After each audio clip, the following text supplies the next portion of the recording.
sua sabedoria e da sua misericórdia.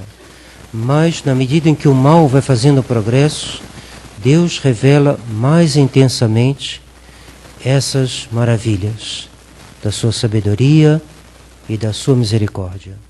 E entre essas maravilhas está a devoção ao Santíssimo Sacramento e as 40 horas, que foram instituídas no século XVI. Havia uma grande disputa entre algumas cidades da Itália e por iniciativa de um religioso, começaram a se fazer as 40 horas e foram aprovadas pelos papas, e grandes santos a fizeram com grande frequência, como São Filipe Neri, como São Carlos Borromeu, arcebispo de Milão, como São Bento Labri, que era chamado mendigo das 40 horas. Ele ia de igreja em igreja, fazendo as 40 horas, onde ele sabia que havia 40 horas, ele ia se apressava em ir adorar o Santíssimo e ficava longas horas em adoração. O Santíssimo Sacramento é esse grão de mostarda do Evangelho, que é a menor das sementes, mas que depois cresce e torna-se como uma grande árvore.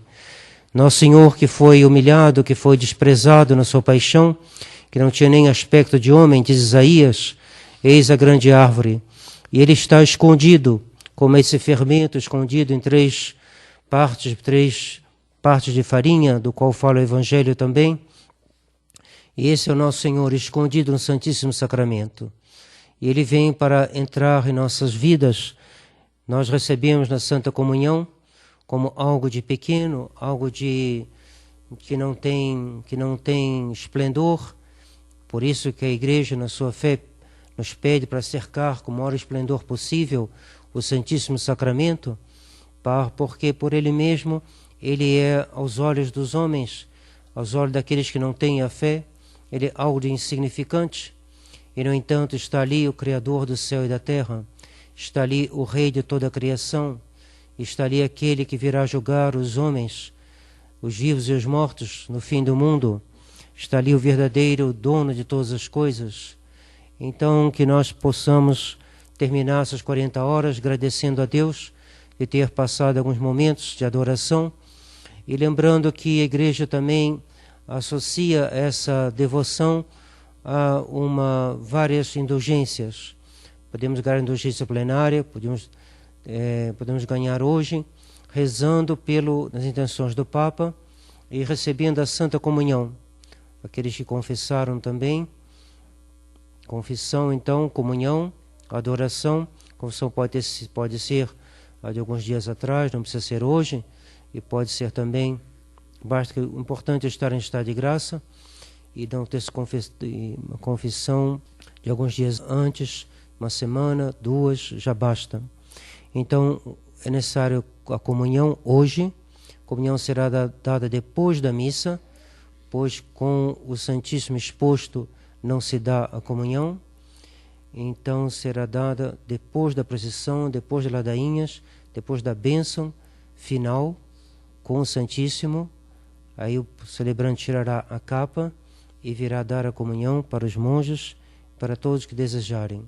Então, que comungarem, os que fizeram uma adoração, já fizeram hoje e podem fazer durante a missa, já basta, e rezarem nas intenções do soberano pontífice.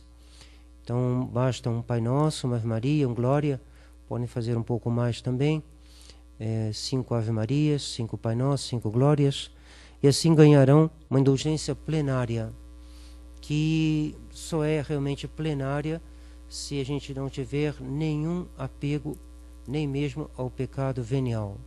Isso é uma graça a pedir a Nosso Senhor. Nosso Senhor está aqui exposto, Nosso Senhor, do qual havia dito Santa Maria Madalena e Santa Marta: Senhor, se vós estivesses aqui, meu irmão não teria morrido. Então, a presença de Nosso Senhor traz com ela graças que só a sua presença, ao menos que de costume, Ele dá mais abundantemente quando Ele está presente. Então, peçamos a Ele nessa missa que Ele nos tire do nosso coração todo apego ao pecado, mesmo venial. São Pio X diz que a comunhão frequente opera esse milagre em nossos corações. Ele diz mesmo, não é possível que uma pessoa que comungue todos os dias com reta intenção não chegue pouco a pouco a não ter afeição nem mesmo ao pecado venial, que é uma condição para ganhar indulgência plenária. E aqueles que não tiverem essa disposição ganharão ao menos uma indulgência parcial.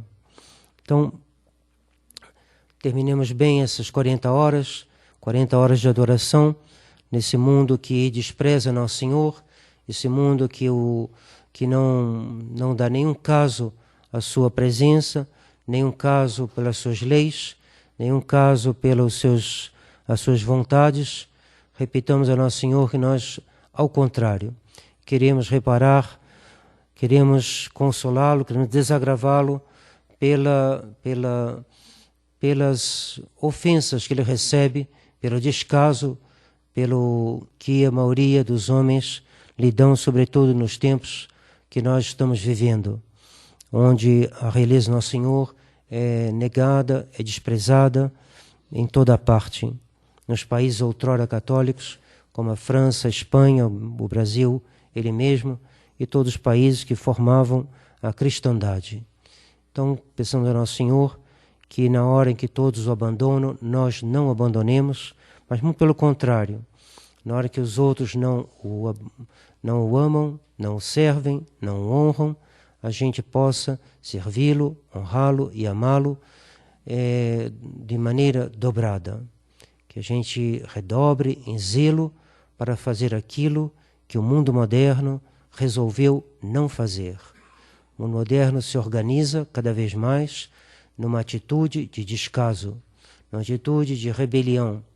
O liberalismo não é outra coisa senão uma rebelião. Rebelião contra Deus, contra as suas leis, e nós queremos, ao contrário, redobrar de submissão, redobrar de obediência, redobrar de virtude da religião, que presta um culto a nosso Jesus Cristo, que é verdadeiro Deus, verdadeiro homem, que está aqui presente no Santíssimo Sacramento, e por isso, depois da missa, nós partiremos em procissão para repetir, para deixar patente a nossa submissão ao Nosso Senhor, nossa virtude de religião, pela qual a gente reconhece que Nosso Senhor é digno de toda honra, toda glória, toda adoração, todo louvor.